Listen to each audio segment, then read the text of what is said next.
Okay, so the brothers come back to the father and they tell him, we learned this yesterday, and they said, Joseph is still alive. And their father believes them. And he said, okay, let's go down to Joseph. Joseph said he's going to provide for us food and a place to live, and we're all going to be safe.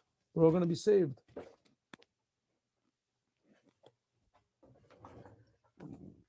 The Yehuda shalach lefanav el Yosef. So Yaakov sent Yehuda first to Yosef lahorot lefanav. To horot means to teach or to indicate or to lead or something in front of Goshen, to this place of Goshen, to Goshen. And they went to this land of Goshen. What does this word lahorot mean? Let's see what Rashi says. Rashi says lahorot lefanav, like it says lefanav to the makom lahorot hechit yashvav. He sent lahorot, in other words, to teach them how to dwell there, what type of land it is, where they should live, where they should build their houses. Rashi says lefanav, before they reach there. So in other words, he sent Yehuda to, how do you say, to look for the place, to examine the place and see what's the best way to live there. Medrash Agada, there is a Medrash Agada, it says lahorot lefanav lataken beit Talmud, to establish a place of learning Torah. Shemisham tetzei hora, before there will come out learning the Torah. Okay, we know that the Torah was given, hundreds of years after the Jews went down to Egypt. Hundreds of years after. So what does it mean? Well, we see that the Jews actually learned Torah. The Shem and Aver.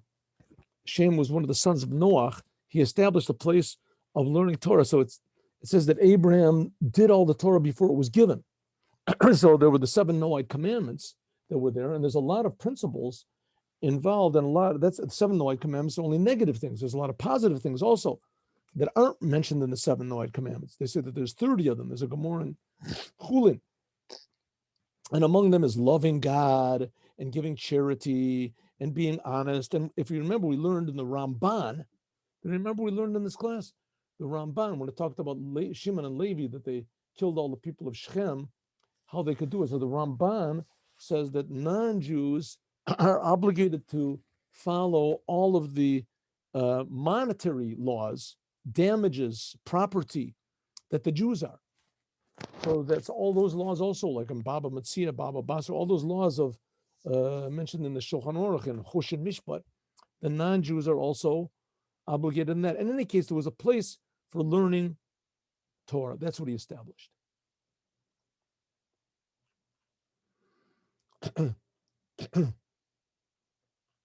Yosef himself saddled up his own carriage, and he went to meet Yisrael, his father, in Goshen. And when they saw each other, they fell on his tzavarav. We're going to see there's an argument here between Rashi and the Ramban. He fell on the neck of his father, and he wept on his neck again. So Rashi explains what's going on over here. He says, first of all, he did it himself because of his father, of his honor of his father. He saddled up his own wagon, even though he was the king. So Yosef appeared to his father, and he wept on him. Who wept on whose? That Yosef was doing the weeping. According to the Rashi, Lashon Harbos Bechios, he wept again and again. In other words, what does it mean again and again? Not twice. He continually kept weeping. Why? Ki lo al ish yasim od lashon riboy hu enu samalav ilus nosefos al chatav. Anyway, the word od means a lot of times. But Yaakov, he didn't do any weeping. He didn't weep. He didn't fall on Joseph's neck and weep. V'lo nashko, and he didn't even kiss him. Right? It says that what did he say here? It says Yosef, he saw his father, he fell on his neck and he cried on his, right, cried. He said, why didn't Yaakov cry? Raboteno, it says, Omer Raboteno, our rabbi says, Korah et Shema. He was saying Shema Yisrael, and he was thinking about God, and it reached the time of Shema, probably was late, and he was saying Shema Yisrael in the morning, and therefore he didn't pay any attention to his own son that he hadn't seen for a long time. That's what Rashi says. Says the Ramban, can't be. Can't be. Yosef appeared to his father and he cried on his shoulders. And he says he quotes Rashi. V'lo yadati tam, I'm sorry. Shehoya Korah kriyat Shema, Lashon Rashi. Rashi says that Yaakov didn't do any crying because he was saying the Shema. That's what Rashi says. It says the Rambam, lo yadati tam. I don't understand the reason what said that he appeared to him, that when he appeared to him and he fell on his neck, what does that mean? That he he knew that Yosef knew that his father was going to come. What did he fall on his neck for? Another thing, it's also, this is not a way of honor that Yosef should fall on the neck of his father. He should weep. He should bow down to his father, kiss his hand, or something like that. Like it says by Yosef that he took them between his, Yosef, when he was blessing Menashe and Ephraim, and they bowed down to him. This was more relevant, that Yosef should have bowed down to his father. He's seeing his father. And also when it says owed, it means, what does it mean? Adding on. It doesn't mean that he did a lot. When it says owed, it means he did once and he does it another time. Not like what Rashi says that owed means a lot of times. And he brings proof. But Nachum Beinai, says the Ramban, who was doing all this weeping and falling down and on the neck? This was Yaakov did it to Yosef, not the other way around.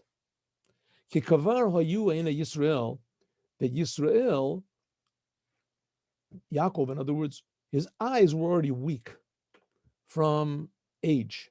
Because Yosef, when Yosef came in his chariot, and on his face was like a veil, like the kings used to do, as at first Yaakov didn't recognize him.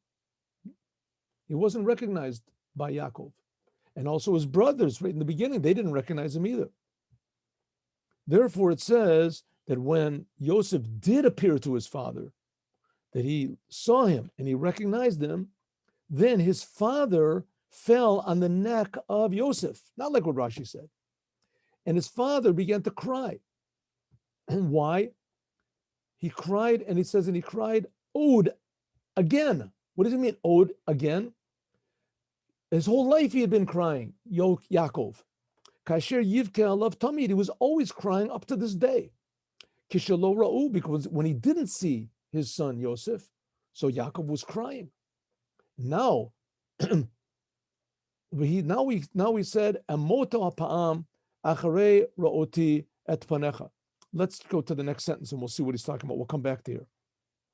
He said, I should have gone on to the bottom. All right. Yisrael said to Yosef, now I can die, hapam, after I saw your face, that you're still alive. Simply meaning, what does it mean? Now I can die in peace, right? Up to now I can. So, but the Ramban explains it a little bit differently. He said, so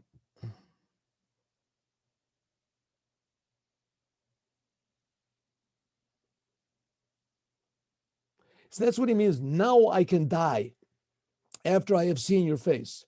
What does it mean? Misha demoto mitsuya ima'av zaken amotze et bano chai la'achar yush, that a person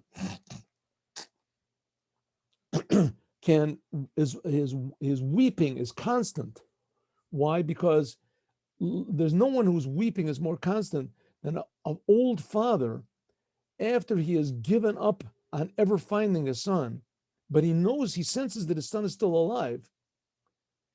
O haben habachor hamolich, that is now his son is a king. Va'al tachush ba'avor omru vayomer Yisrael ki mimenu yedaber v'yachzor v'yizkir shamo. In other words, what does it mean? He's saying, listen, up to now, I've been dying all the time. His father said, my life has not really been life. No, my life has not really been life. Now, when I didn't see you, now when he says, amuta pa'am, now he said, now I can finally die after I see your face. What does it mean? I skipped all this. I'm sorry, I came back. Whatever you do, Misha dam oto mitsuya im ha'av hazaken hamotze et bano chai la'achra yush va'evel o ben ha'bachor hamolech va'al tachosh ba'avor omru vayomer Yisrael ki mimenu yedaber v'yachzor v'yizkar shemo v'kein yikabetz es kol ocho yikabet. Okay, sense what it means like this. Yaakov is saying that I, up to now, my life wasn't really life.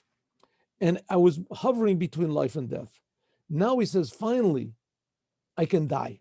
What does it mean I can die? Now, after I live, my life is real life.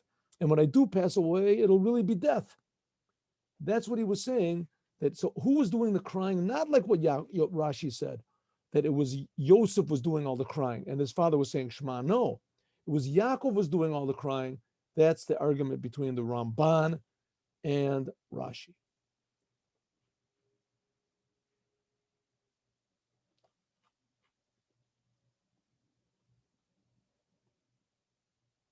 That's also what the Kli Yakar says. He says, now I can die. Me'ata yeh me'utad. He says, Aval achshav. I'm sorry, let's go back to the beginning. Because before this, his life, hayu chayav chayitzar. Up to now, his life was just a life of pain. And he was like he was dead while he was alive. Yaakov, as though he had already died and that he wasn't in the world. But now, says Yaakov, I've seen my son and he's alive. The Tichye Yiruch Yaakov. Now my life has become really life. Shenase Ish Chai has become alive. And now his future will be that he can die. Now he can die. Now I know that my death is going to be a death after life. Up to now, my death would have been a death after death. Rak Pamachad. Now I'm going to die only once. And I won't die a lot of times, like every morning I woke up without Yosef. It was like I was dying brand new every day. Because a person that is in pain because of someone that he's missing, it's like he's dead every day. And that's what it says, Vayichia Yaakov, Beretz Mitzrayim, Yud Zayin Shana. That's what it means that Yaakov lived 17 years. What does it mean he lived 17 years?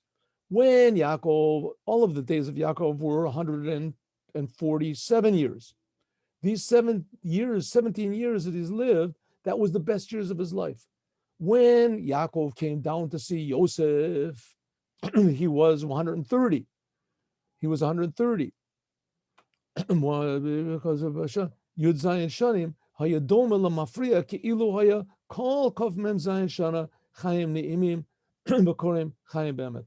Those years that he lived, that now these last 17 years gave meaning to the all previous 130 years that he had lived. So now when he died at 147 years, when he was after the next 17 years he spent in Egypt, the 147 years, it was as though he really lived these years because he realized that all the time Yosef had really been alive.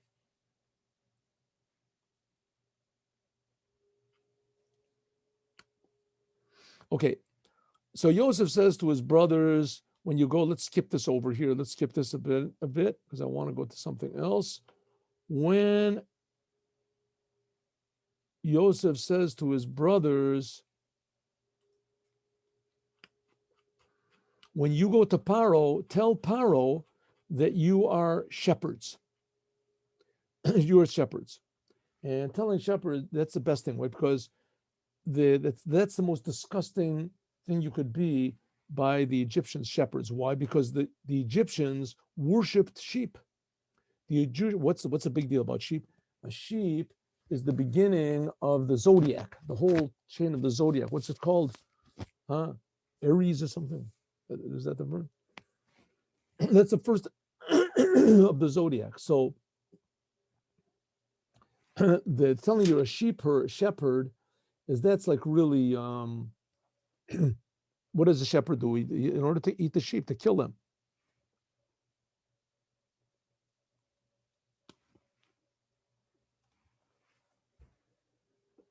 So he said that then they'll keep they'll keep you away. They'll keep away from you, and that'll assure us that we're going to have our own land to ourselves, this place of Goshen. So Yosef went to Paro, and he said, "My father and my brothers are all here, and all their flocks and everything like that. They want to come. They came from Eretz Goshen. Give them the land of, behold, they are in the land of Goshen."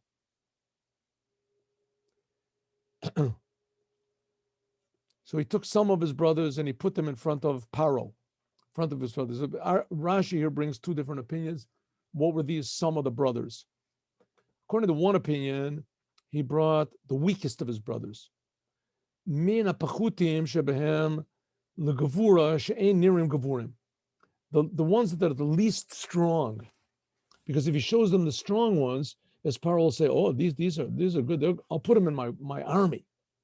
The Elu, who are the weak ones? Reuven, Shimon, Levi, Yisachar, Binyamin. Those are the ones that Moshe did not double their names. But the names of the powerful ones, Moshe did repeat. And who are they? Yehuda. It says by Shema Hashem called Yehuda to God. It said Baruch Marchiv God. The Naphtali. This is what it says in Zot Bracha. The Naphtali, Omar Naphtali, Ladan. To Dan, he said, Dan, etc. Zavulun. That's what it says in Bereshis Rabbah. But there's a Gemara that says exactly the opposite.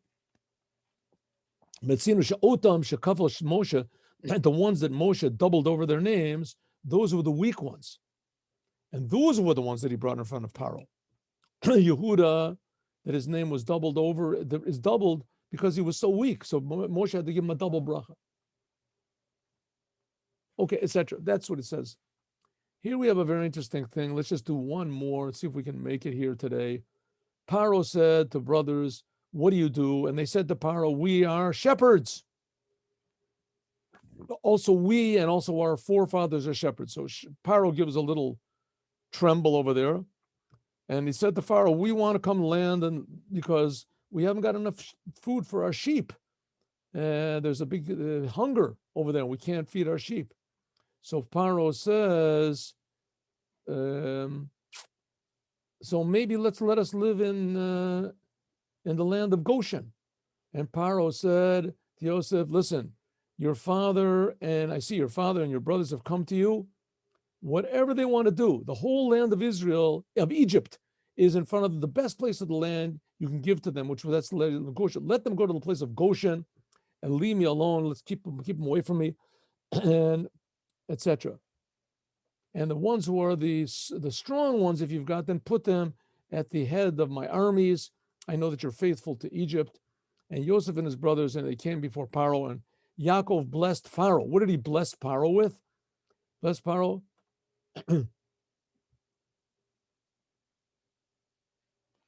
He said, "Hello, shalom to you, Paro." Let's see the next one. What did he bless Paro with? And Paro said, "How old are you? How old are you?" And Yaakov says this weird thing. He says to him, Yaakov says to Paro, the days of my life, the days of my life, he said, are very few and terrible. Me'at v'ra'im. They are bad and they are few. My life, Maguri, he said, "How old am I?" 130 years old. Few and bad are my life. And they didn't reach the lives of my fathers in the day of their life. In other words, how old was Yitzchak? He was 180 when he died, and Avram was 175, and he was only 130. So it says over here that the Ramban says that Yaakov looked really old. He looked a lot older than he was. And he said, "How old are you?" He said, "Well, the fact is I'm only 130 years old, but I've had so much trouble in my life from my sons and from worrying about Yosef and everything like that, that is what made me look old." And it says, "Vayavorech Yaakov, Yaakov blessed Paro, and he went away from Paro." So the first time he blessed him twice. He blessed him when he came, and he said, maybe there'll be peace on Paro. And then he blessed him again. What's the second blessing? It says he blessed him like people who go away from one another say, "God bless you," and that's it. Matilim. What blessing did he bless him with? He said, Sheyala Nilus, that the Nile River would come back up. Now, in Egypt, they don't live from rain. I don't know, maybe it never rains. It could be it never rains in Egypt. And it was all of their, it says in the Pirush that it never rains in Egypt. All of their life comes from the Nile River. Because the Egyptians, they would drink, the Egyptians did not drink rainwater. Ena Mitzrim Shotem Megeshamim. Because, or Egypt, in any case, Egypt does not live from rainwater. There's not enough rainwater. There isn't any rainwater. They get everything from the Nile River. The Nile River, that goes up and it waters everything. So Yaakov gave it a blessing.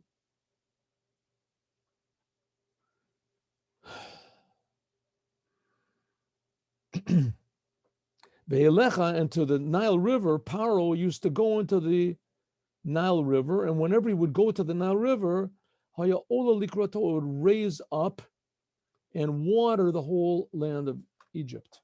So in this, Paro could maintain his veneer of being some sort of a god or controlling the river or whatever. So he was very, very grateful to Yaakov. So we see that the famine only lasted for 2 years. That's all lasted. As soon as Yaakov came, the famine was over. So he had all these storehouses of wheat, but it was long enough, the famine was long enough that no one in the world had any food except for what was in Egypt, and they gave all their money, and even themselves they had to sell to Egypt.